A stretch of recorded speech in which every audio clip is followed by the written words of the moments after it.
Welcome, ladies and gentlemen, to Valorant's 2024 lore recap.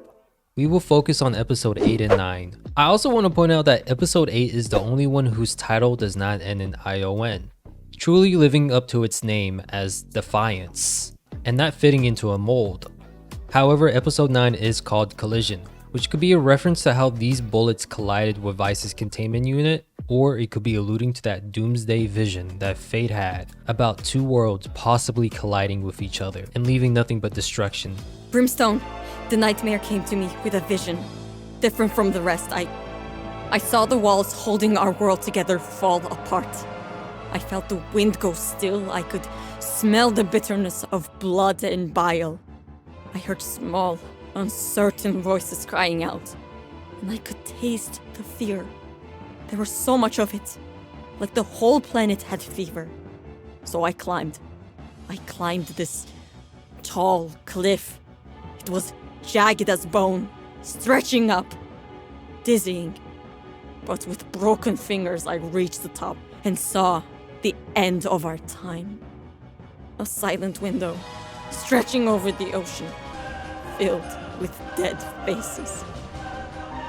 And then I woke up. Brimstone, I have seen many things in my line of work, but we must not let this come to pass. Regardless, let me know down below all the examples of Defiance and Collision you can find in this video. We'll go over voicemails, player cards, and other sources of lore given to us, one of which was the cinematic trailer. I already broke it down, so feel free to check it out once you have some time. But TDLW, ISO has officially put in his pink slip towards his former employer, which we know the name of now, according to the devs. With this hourglass symbol. Their name is the Scions of Hourglass. And it turns out his boss was Handsome Silco. Yes, the same Silco from Arcane. I guess Riot has an archetype for bad guys. A number of weapon skins are canon to Valorant now, as well as the Outlaw making an appearance too. The Scions of Hourglass knew about Radiantite before Kingdom made it public to the world, which also lets us know Viper's experiments had something to do with Kingdom discovering this mysterious substance, as well as the fact that Omega agents had a run-in with the Scions of Hourglass too. Omen's past got revealed as an assassin hired to take down Viper. However, because of Viper's quick thinking and toxins, she was able to trap him and make him undergo a drastic change to the agent that we know as Omen today. These are the main takeaways from the trailer, but I also mentioned some other Easter eggs and silly things in this video's breakdown, so feel free to check it out once you have some time.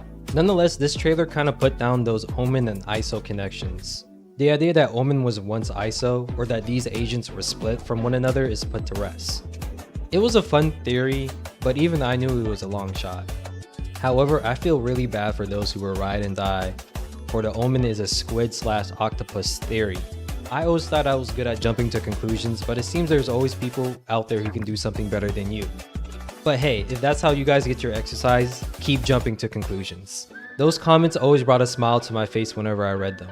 But this brings us back to the current timeline, where the aftermath of the raid has settled, and it is our job to pick up the pieces. Like how Harbor confirms the building Omen and his crew went to is now empty, as well as the artifacts that we saw in the trailer are no longer present. We know that these artifacts are most likely transferred to their base on Abyss.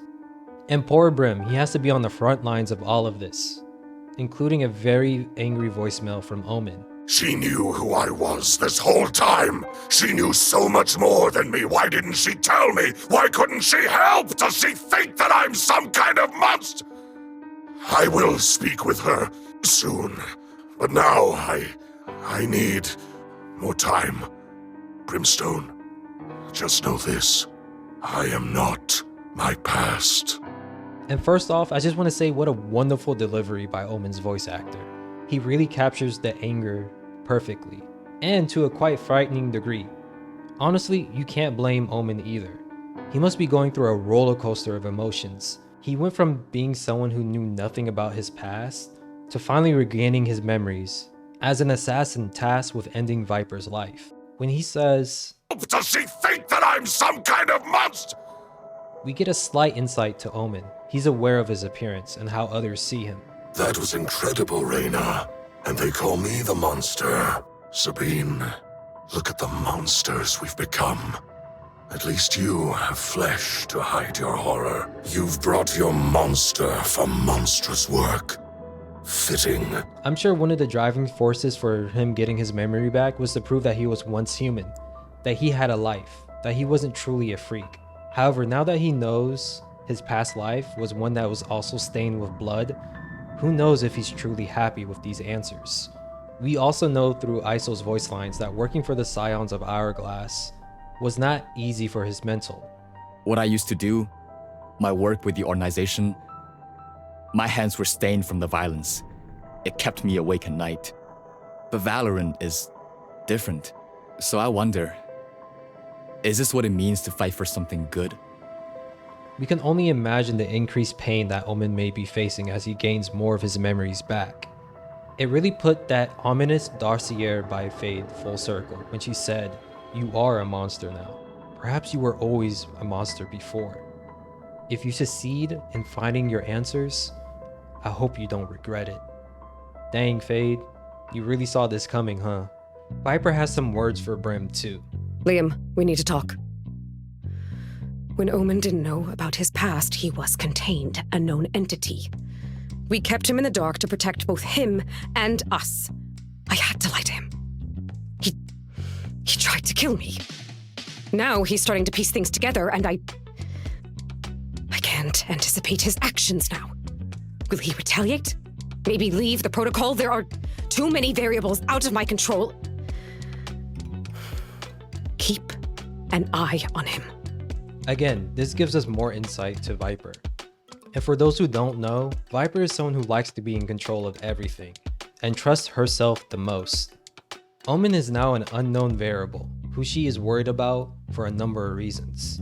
The side that she also has lets us know that she doesn't have a disdain for current Omen. She probably doesn't even think of the assassin who tried to attack her as the same person who she now calls friends on the battlefield. Keep being their nightmare, old friend. I think it's easy to say that Omen is not the same person who once tried to unalive Viper. He definitely won't be joining the Scions of Hourglass either, after what he did to the boss. However, you know this will sour their relationship for a while. We will get more lore dumps in the future about their relationship. The devs kinda already teased beef in one of the newest player cards added to the battle pass, and it's quite similar to the one that Deadlock and Gecko had when there was obvious friction between the two. But it seems Viper's suspicion of Omen leaving the protocol came true. In Omen's voice line and in this email, he confirms it. Or as he would put it, Brimstone, for years the search to understand my own past drove me. I thought I could find peace by knowing who I am, who I was, but no. The truth has only led to more questions, more frustration. I lack focus. I lack clarity. I am no longer an asset to the protocol. I am going to leave for some time. I intend to recover, and I intend to return. I will find my own path along the way. Do not follow me. and according to this admin email, he meant business and seriously doesn't want anyone following him. But of course, that wouldn't stop Cypher. It's kind of his job to spy on people whether they like it or not. Brimstone, I found him. Omen is in Edinburgh. Seems he was after a journal of some kind, one that belonged to our dear friends at Hourglass.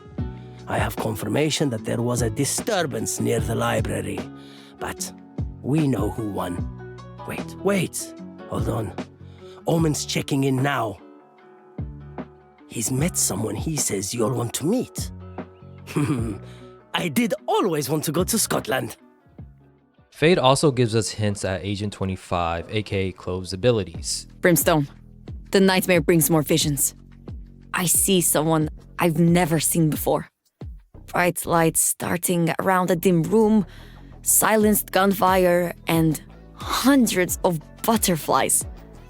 This person, they're in danger. But the danger means nothing to them. Still, I worry. Cypher mentioned Edinburgh, no? I anticipate a connection. We should hurry. There are multiple times where we see these butterflies either with metal or with pick-me-up. It makes sense to use butterflies too, since they represent rebirth and transformation, things that Clove specializes well with. I also want to mention Fade's voicemail to Brim. She doesn't say nightmares with an S, she says the nightmare. Maybe Agent 25 has something to do with this doomsday vision she told Brim way back. But getting back to Omen leaving the protocol, which might have been the right call to make, because apparently ISO noticed something was off from Omen's and Viper's relationship. Brimstone. Hello, sir. I've noticed something different between Omen and Viper. There's an animosity that wasn't there before. Has something changed? I'm uncertain. But I wanted you to know, maybe there's something you can do. If the newest member of the protocol at this time can sense something is wrong between the two, then I'm sure others did as well. Chamber also sent an email talking about the Outlaw. As a weapons designer himself, who once worked for Kingdom, he likes the over-under layout, which is just his way of saying the gun barrels are stacked vertically up and down rather than horizontally side to side. We also know it was this company Bulwark that had a hand in making this weapon instead of the Scions of Hourglass. They may sound familiar because there is a player card titled Bulwark Armory with a picture of the judge.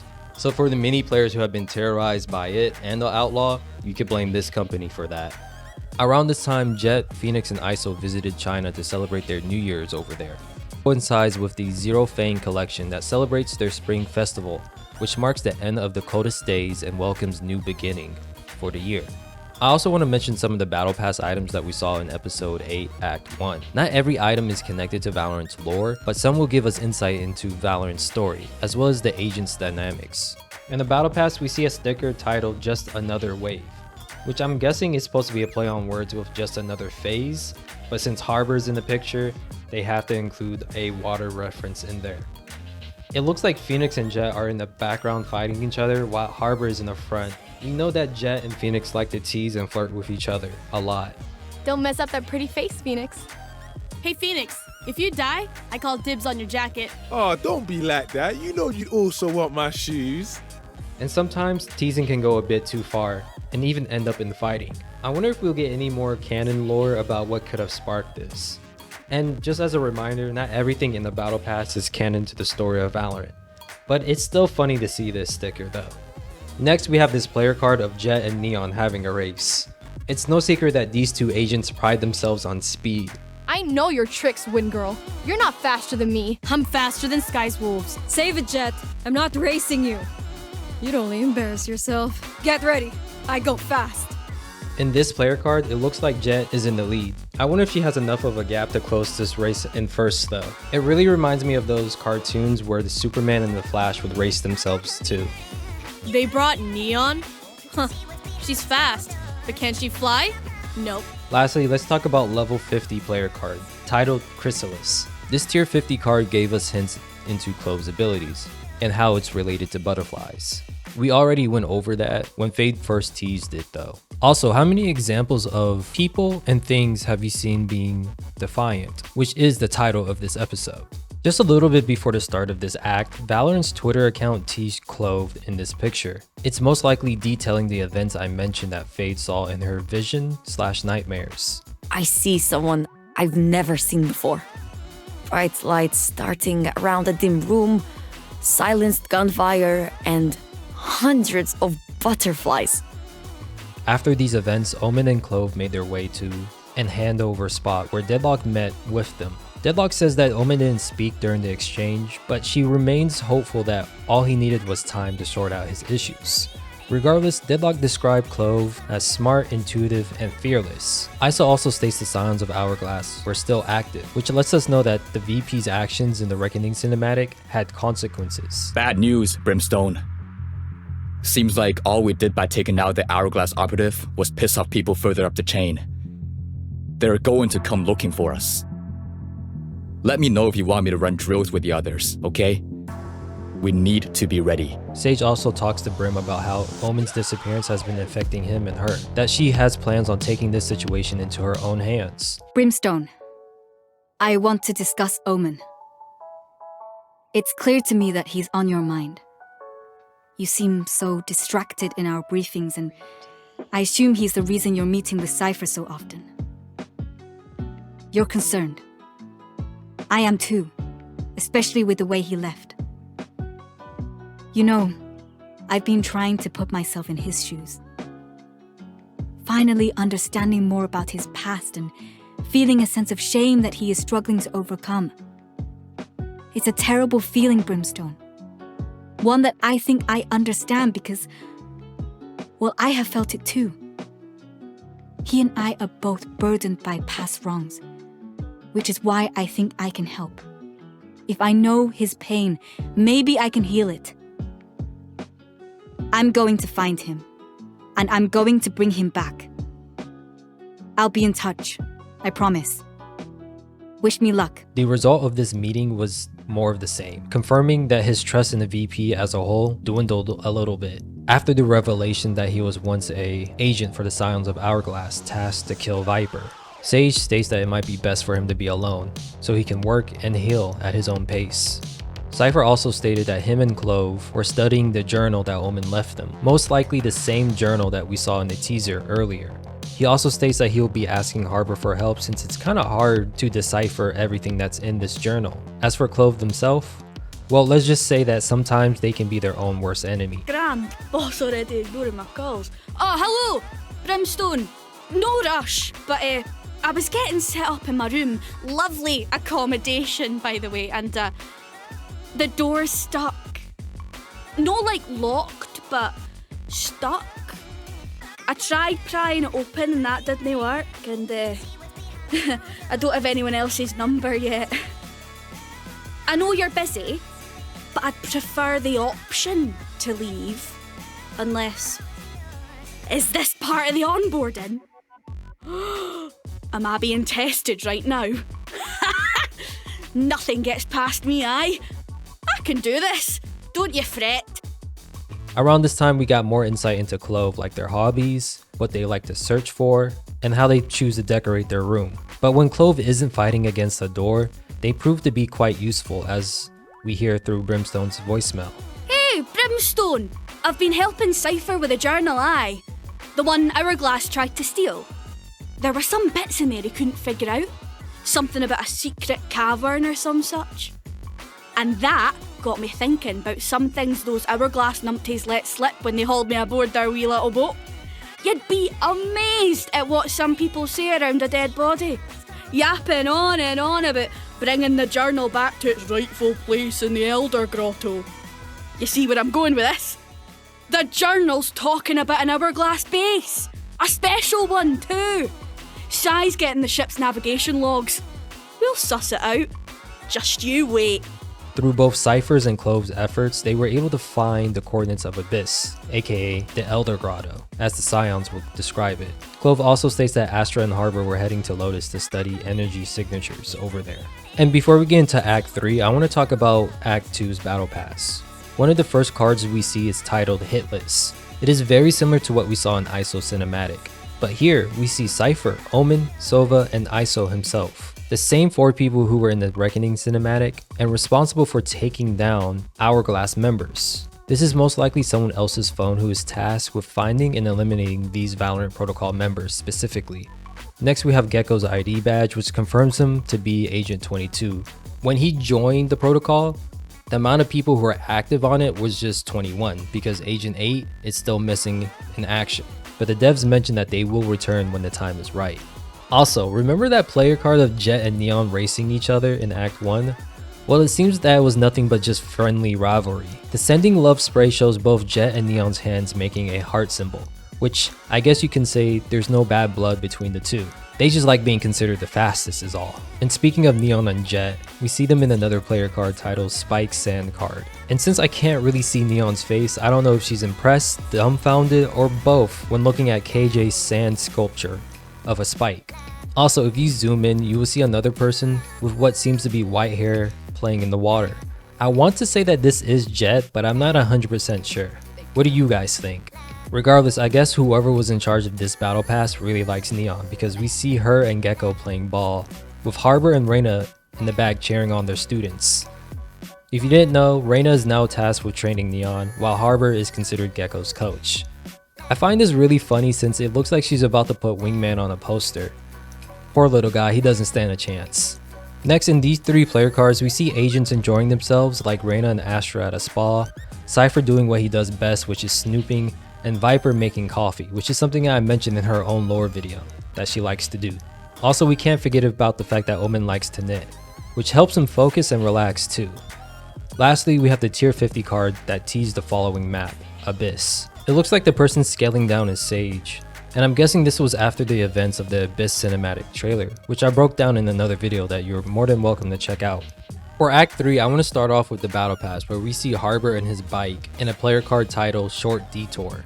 This looks like the same bike that we saw him use in the cinematic trailer and was unfortunately left behind. However, I'm sure with people like Brimstone and Yoru on the team who have motorcycles, Harbor will find a way to join them on their rides. Brimstone, when we're done here, let's grab our bikes. I like the way you think. We're overdue for a ride, aren't we?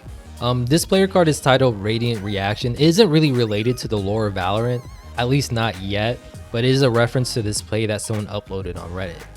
Because once we have one mistake, we're all dead. Wow!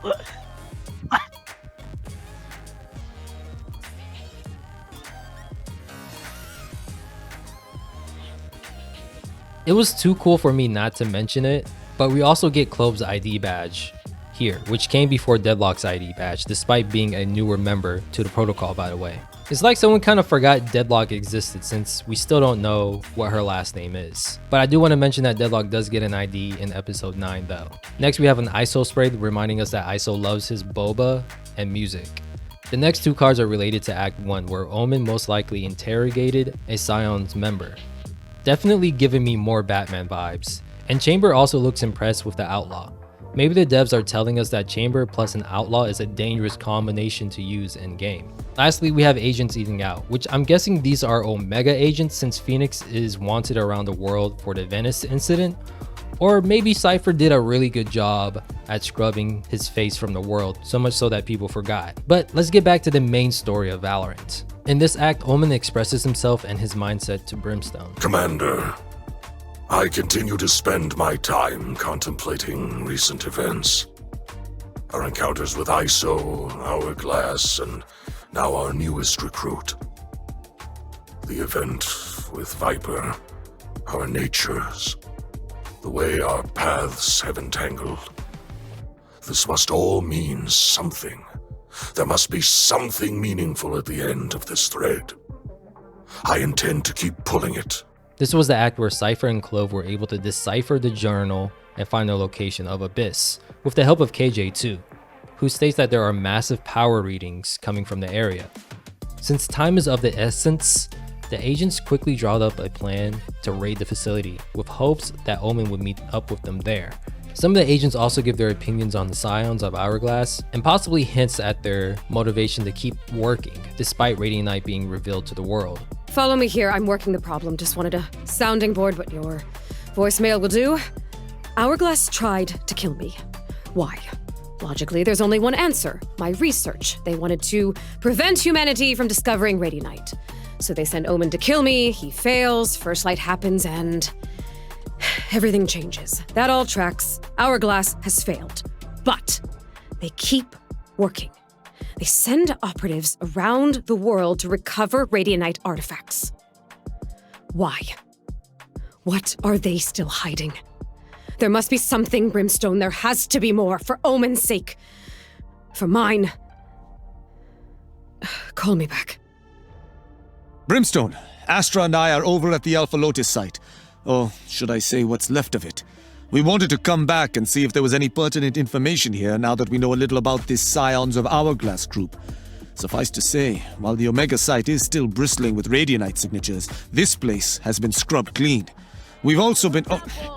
Yeah. One moment. Brim, Harbor gave you the deets, Look, Hourglass kills scientists instead of kidnapping them. And they tried to leave no witnesses to that journal, huh? And now this, with the Nexus? This is about erasing information, keeping it from the public. That place the journal describes, it will show us how deep this goes. Of this, I am certain. And thanks to a successful raid done by Omen, Clove, and ISO on the ground, and Sage close by, we got to learn more about the facility. Again, I made some videos, one on Abyss trailer and of the map itself if you want to see more.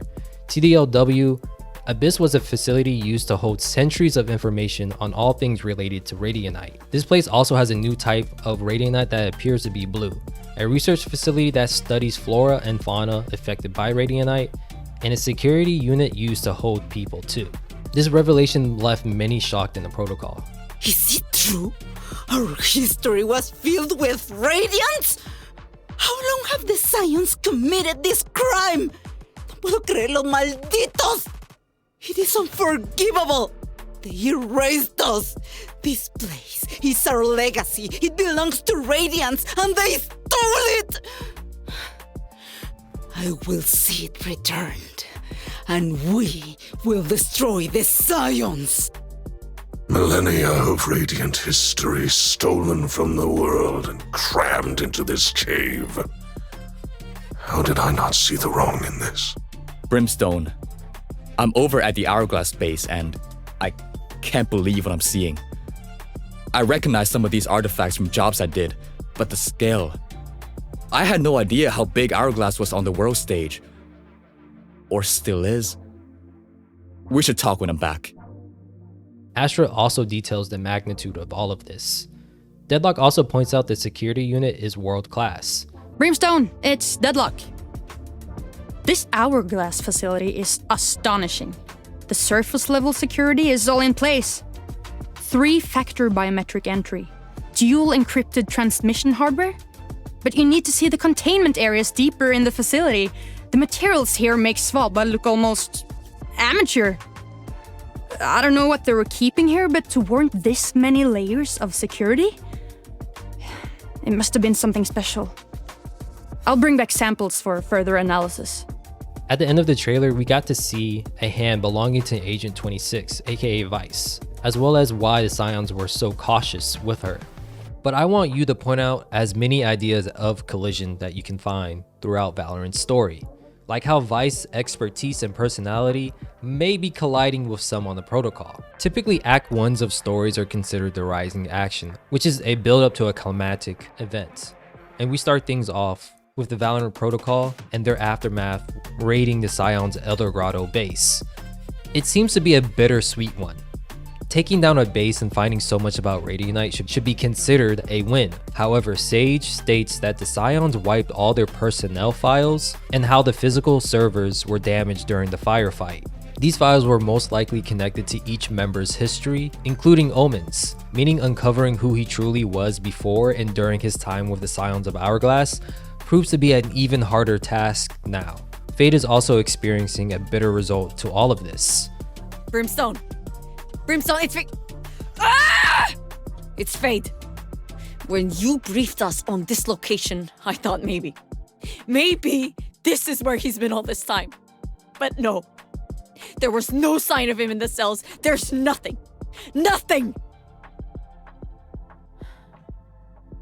You live until you're forgotten, right? I'll keep looking.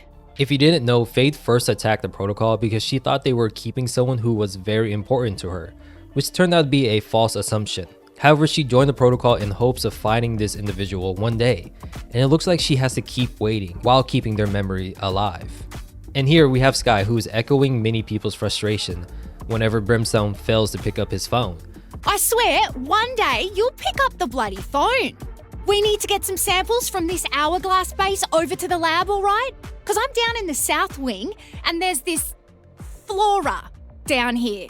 Brimstone, I have spent enough time outside to know that these things aren't indigenous to our Earth. I mean, it looks almost... Nah. I'm gonna go track down Gecko. Call me back. As well as the fact that these plants are far from normal.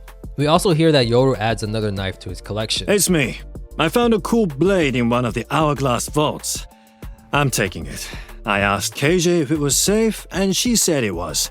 Besides, being obviously a knife. Okay, goodbye. My question is, which one of these did he decide to pick? Or did he take a knife that we didn't even get to see? Possibly could this be hinting at Oni 3.0? I mean, Yoru does have a special interaction with the 2.0 bundle. Regardless, mysterious events start to take place as the protocol continues their sweep of Abyss. Gecko starts to point out how a part of the map is code and that he heard breathing, which is most likely coming from the person in the containment unit that was broken during the events of Abyss's cinematic trailer. However, this doesn't stop the likes of Killjoy and Raze from exploring more of the map. Brimstone! Oh, Brimstone!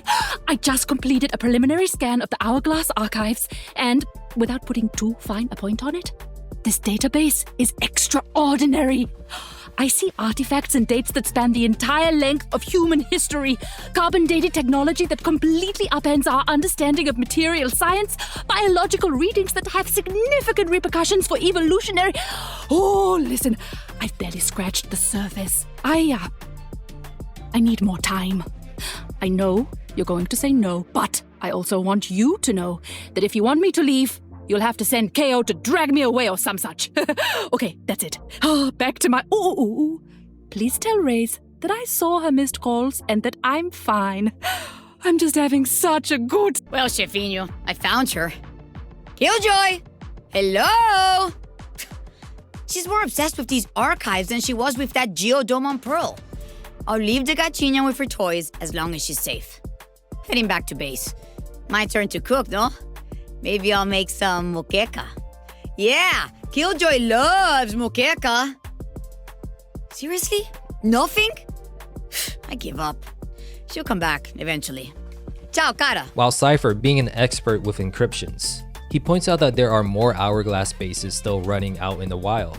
And this is giving me major Hydra vibes, a mythical beast whose legend states that cutting off one of its head means 2 more grow in its place. Just because the protocol took down a couple of their facilities doesn't mean that they're completely done running their operations. Sova, on the other hand, alerts us to a breaking development, that one of the containment units was completely shattered, broken by force. Brimstone! Brimstone, pick up! Listen, something's happened. The containment cell has been smashed open by whatever was inside. There's metal everywhere, and I can't turn these alarms off. Brimstone, get over here now. And Deadlock states that there was a strange alloy left behind, carbon-based but infused with incredible amounts of radianite. That it has an interesting property of being inert when exposed to extreme cold, hence the liquid nitrogen. And while following this individual, Jet details that this person was on a generational run of vengeance, leaving behind little to no traces of the Scions as she walks. Hey, good news. We've been able to track the escapee. It led us straight through 2 more Hourglass hideouts. I'm at the latest one now, or what's left of it. Damn, these Scions didn't stand a chance. What this prisoner did to Hourglass, it's vicious. And she's getting better at it. Mastering her powers as she goes. I don't know if this is revenge or a vendetta or she's just a monster or what. I'm gonna send over some videos of the handiwork. You should brace yourself. Police investigations are continuing at the scene of the incident that occurred in Myeongdong, Seoul today. It has not yet been revealed who or what is behind this incident, but experts believe that they are very dangerous. This is Kim Ji-kyun from NBC News. And that's where we leave off of when it comes to Act 1's storyline, just before the agents collide with Vice. But let's take a break and look at the battle pass. And speaking of collisions, there is a skin line called Convergence. And I'm not gonna lie, it looks like it could be cousins with the Ion series. But I kind of want to focus on the name Convergence. I want to say it has a little bit more of a positive connotation, especially when you think about worlds colliding. I know in comic books, a lot of new universes are made with the idea of 2 universes colliding with each other and creating something new. And you know what? Valorant's story is all about 2 Earths. And throughout Valorant's lore, there has been a plot line of these 2 Earths colliding and possibly destroying everything. I saw the walls holding our world together fall apart. I heard small, uncertain voices crying out, and I could taste the fear. There was so much of it, like the whole planet had fever. Brimstone, I have seen many things in my line of work, but we must not let this come to pass. This skin line could be hinting at a possible future where instead of destroying everything, that this possible collision can create something new. And I do want to point out to you guys that collision is the name of this Valorant episode. Next, we have a Dream Bubble player card, which shows the boba shop in Sunset. To my surprise, ISO isn't here. However, what is here is Deadlock's player ID card. It's funny that both ISO and Clove got theirs before her, despite being on the protocol longer than them. But going back to the Dream Bubbles collection, we have a player card, as well as sprays and a gun buddy. I want to say that this is Jet in an alternative universe where she's a pop star.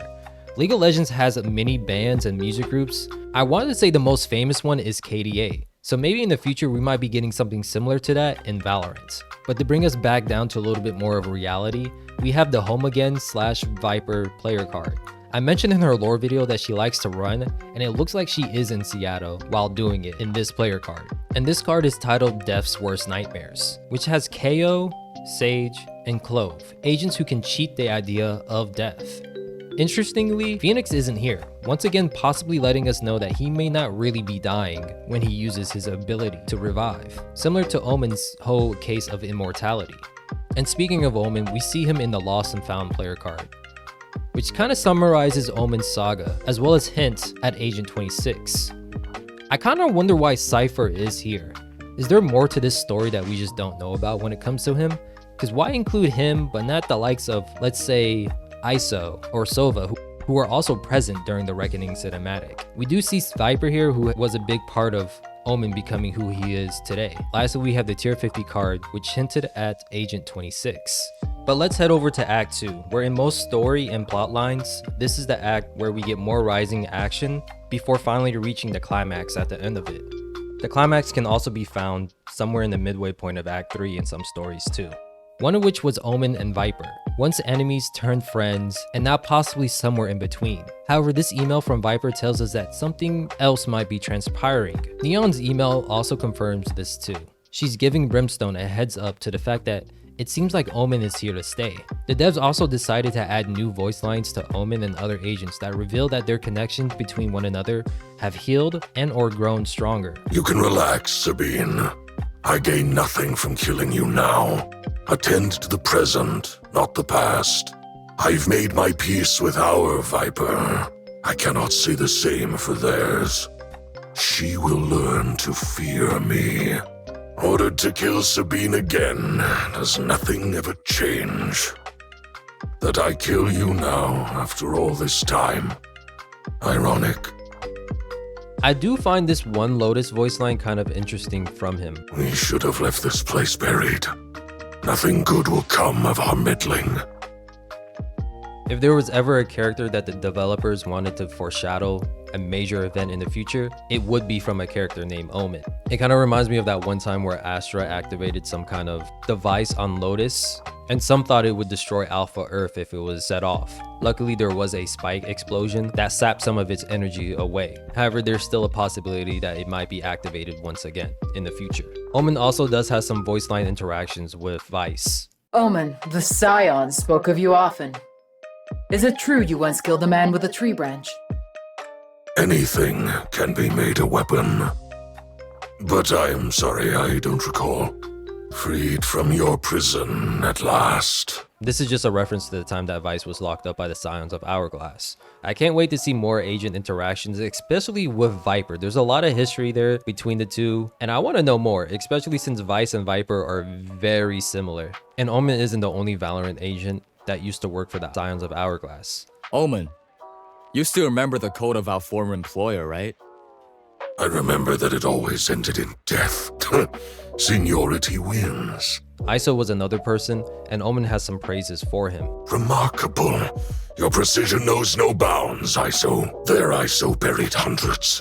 Let us not be part of that statistic. I guess you could say that they're cut from a similar cloth. Something that even Vice can point out with Omen's expertise as well. I never tire of watching you work, Omen. Omen also has some words for Clove, and it reveals a little bit more about this whole immortality thing. Their Clove returns from death, yet natural balance is preserved. How is that possible? This just confirms that Clove's immortality works completely different than Sage's abilities of reviving people, and I figure it's going to be different than how Phoenix revives himself as well. And if you didn't know, Omen likes to knit as a way to relax himself and keep focus. I owe you a great debt.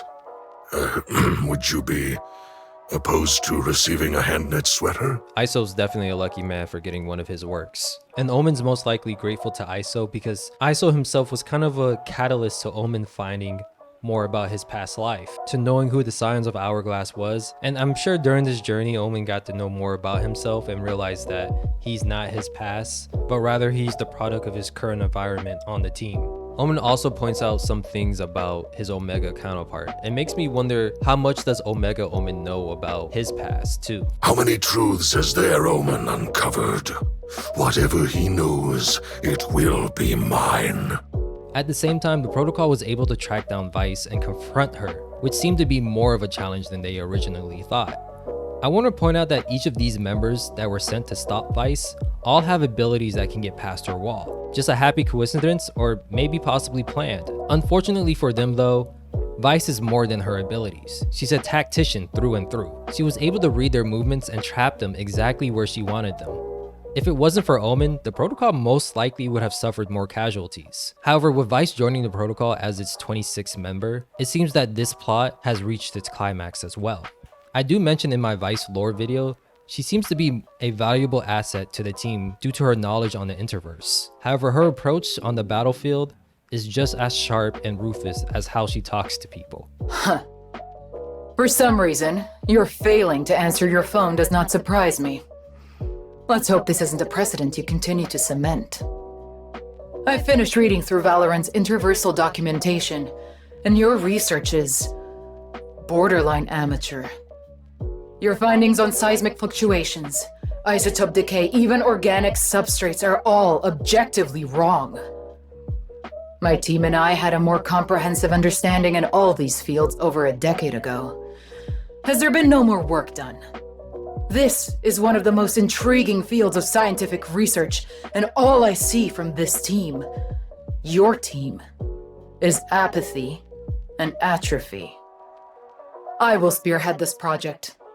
I will teach you all about my work, and you will thank me. But according to this email by Vice to Brimstone, the protocol is confident that they have located all remote users and have plans to take care of them, which seem to have went smoothly as well. Brimstone, I told you my focus would remain fixed on the Scions until I was confident their threat was nullified.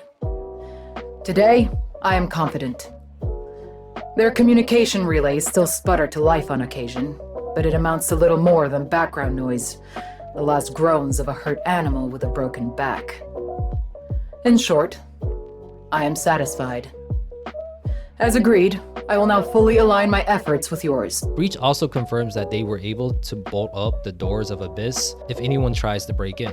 That the only people that they have to worry about are those from Omega Earth. I want to say that this is alluding to the events of the Incursion cinematic, where multiple groups of Omega agents attacked Alpha Earth at the same time. I made a lore breakdown of this trailer, but the key takeaways are that Jet has a mark on her chest area from the night her doppelganger attacked her.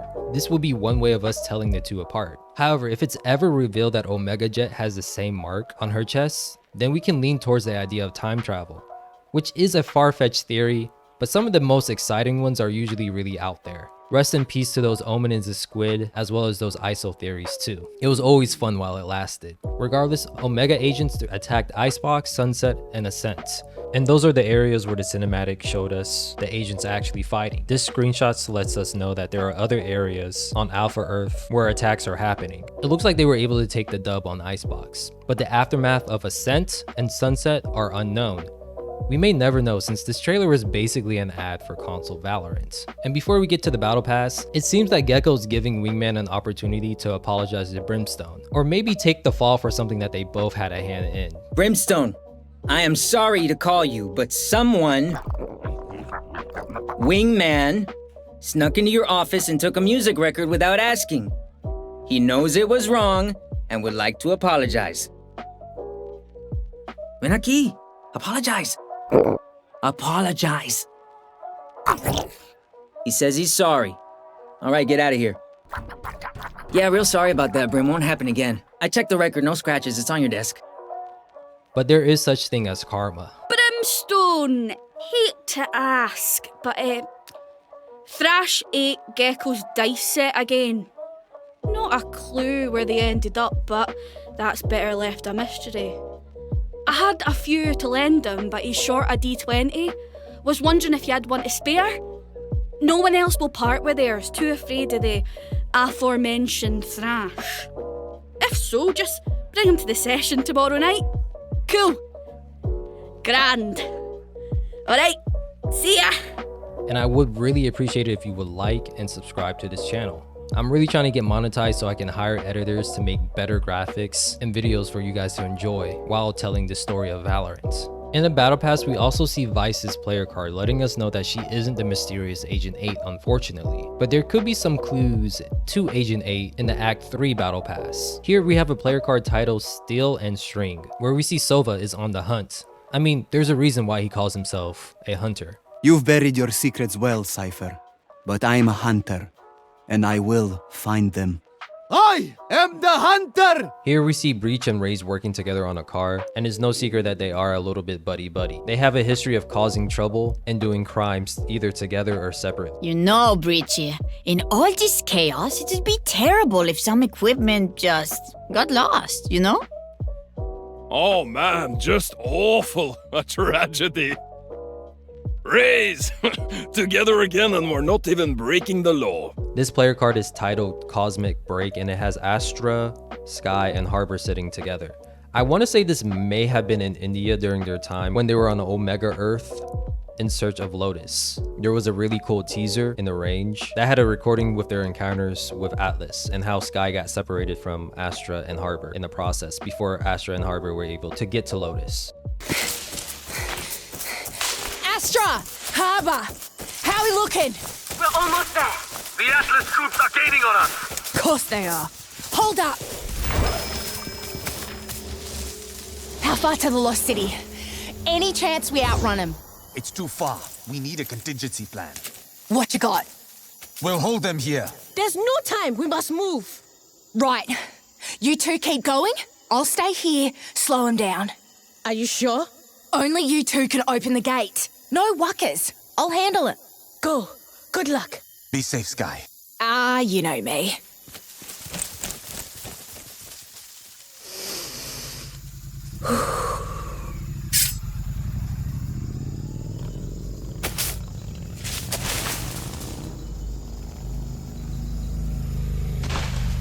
This way. Stay sharp. Sweeping the area. Keep it tight. Keep it tight.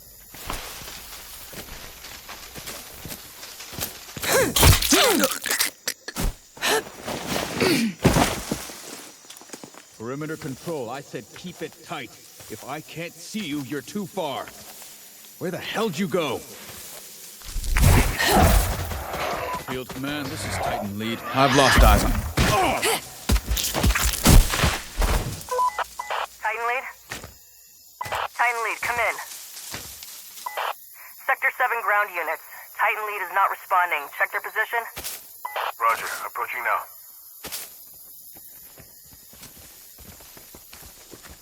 Titan lead, you there? Can't see crap out here. Wait a minute. Shit, got a body here. Titan lead down. Call me.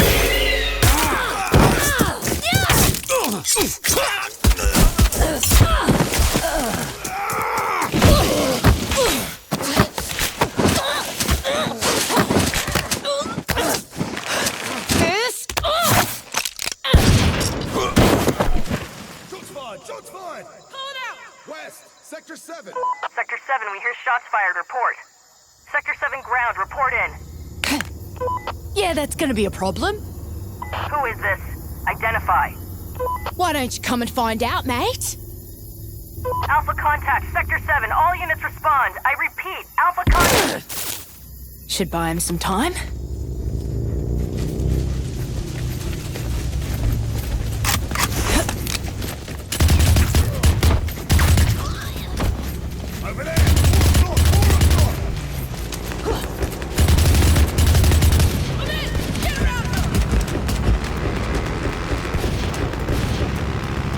Where do you think you're going?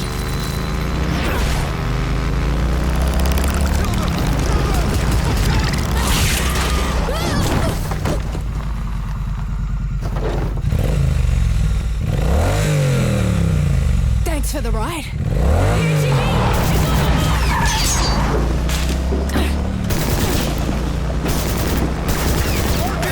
Bring her down!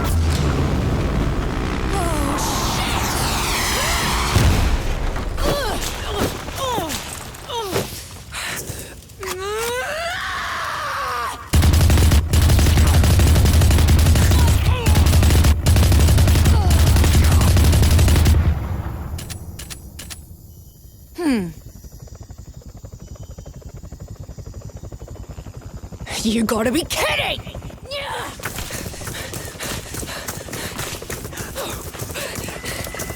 Hell. She's heading for the waterfall! Don't let her jump! Get her!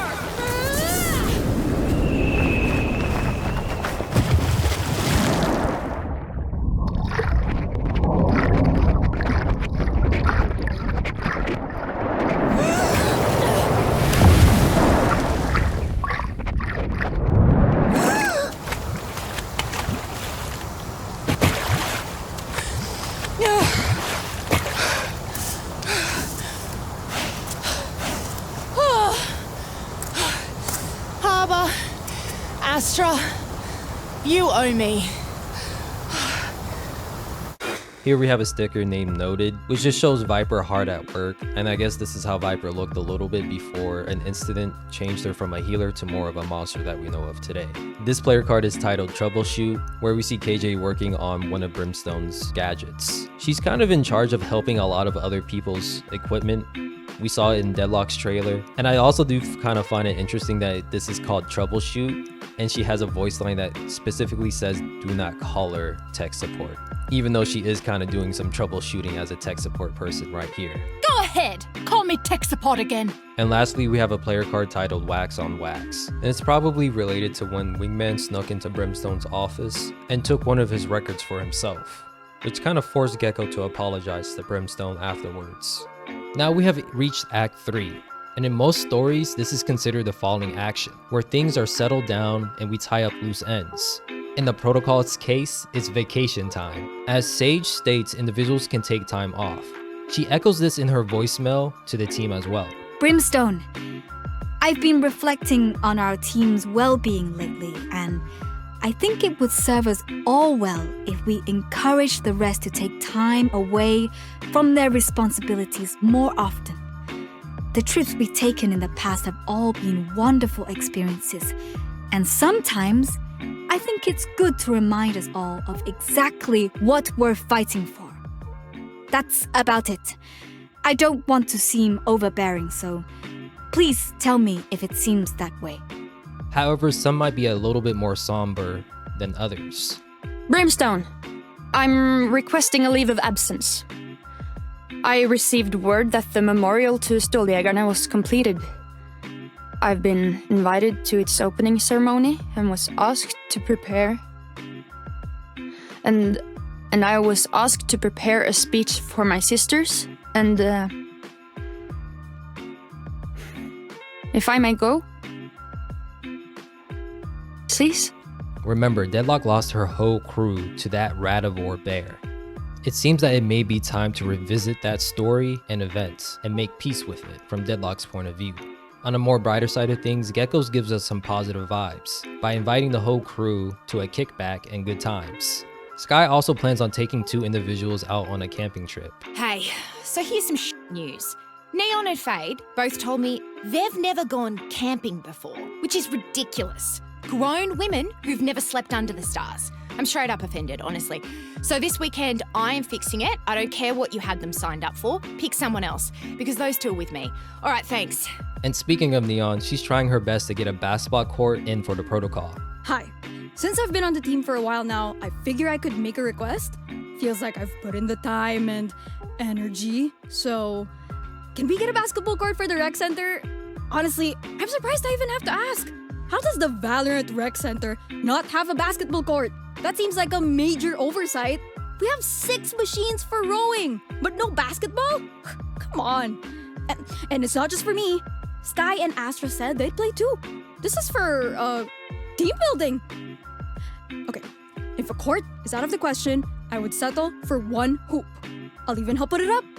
Okay, thanks. I guess she really wants to add other people besides Wingman to her poster list. Here we see the likes of Jet, Yoru, Raze, Phoenix, and ISO at Gecko's place. It looks like they couldn't pass up the opportunity for free food and a good time. Also, peep Wingman hanging out the window. I wonder what he's up to. It also seems that Clove and Killjoy decided to go to a DJ concert or rave, which really isn't out of the ordinary for Clove, but it is interesting to see KJ here.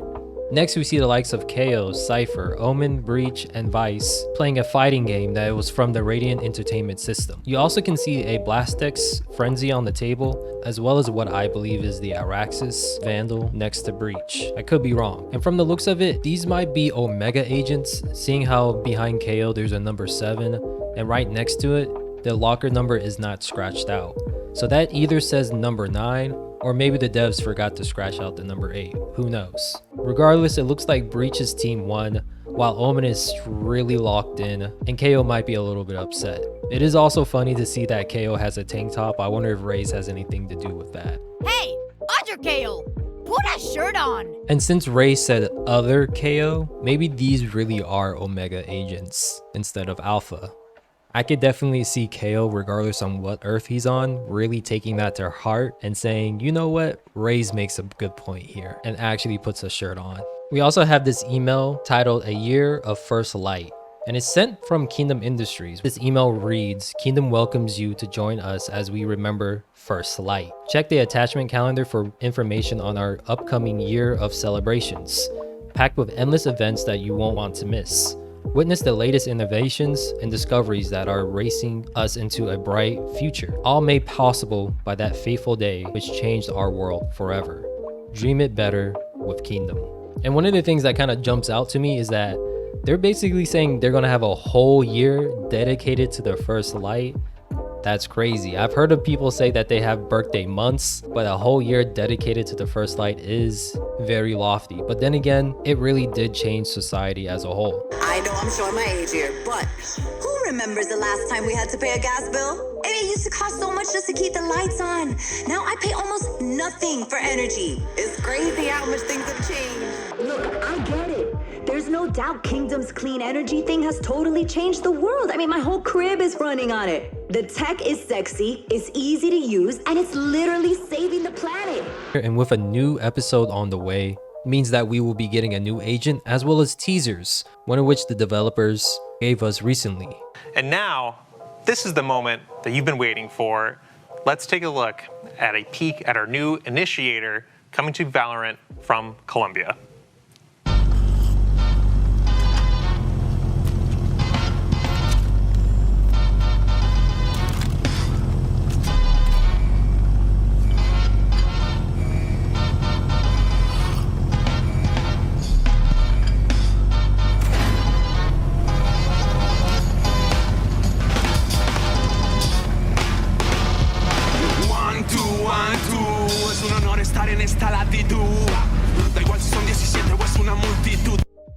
Yep, that's right, Agent 27 will be Colombian, and if you didn't know, the song that was playing from the music group called Los Petit Filias. We next see him pick up what I believe might be a device or maybe a chip, which looks very similar to this image that we see in the tier 50 player card. He also picks up a gun that kind of gives me a little bit of Chamber and ISO vibes. We know in the past the developers have been really focusing on rank play with some of the agents, so maybe this new initiator is going to be for those who want to be on the front lines and click heads in the process too.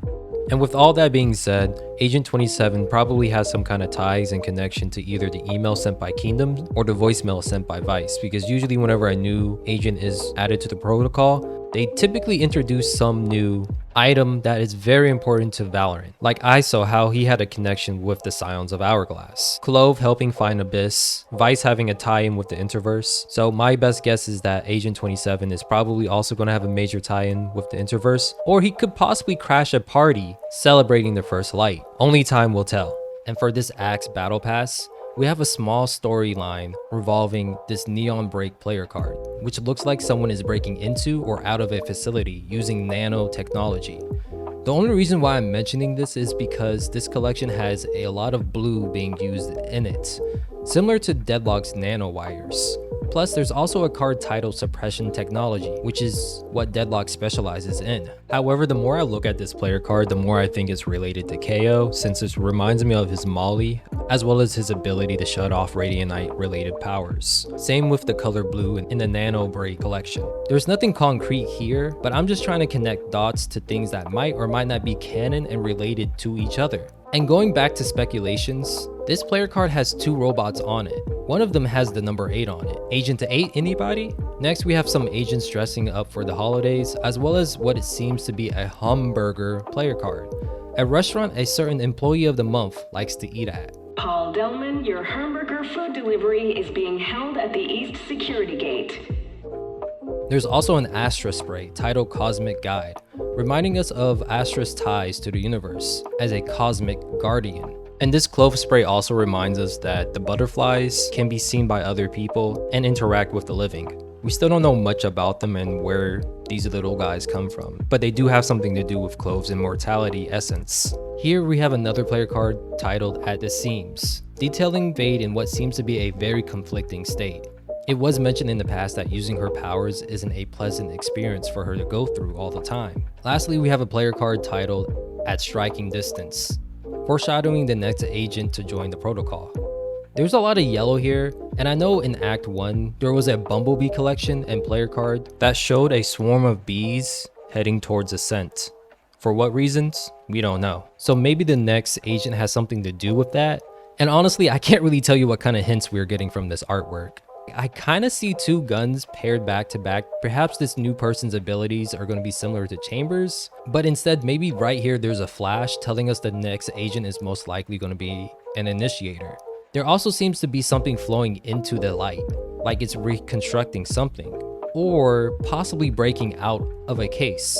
Again, I don't really have much here. Let me know down below what you think. That's everything that we know about episode 9 so far. We should be expecting a bit more lore drops soon. Tell me all the examples of collision that you could find as well. And I would really appreciate it if you would like and subscribe to this channel. I'm really trying to get monetized so I can hire editors to make better graphics and videos for you guys to enjoy while telling the story of Valorant. But regardless, stay safe, be a KDA warrior, and I'll see you later.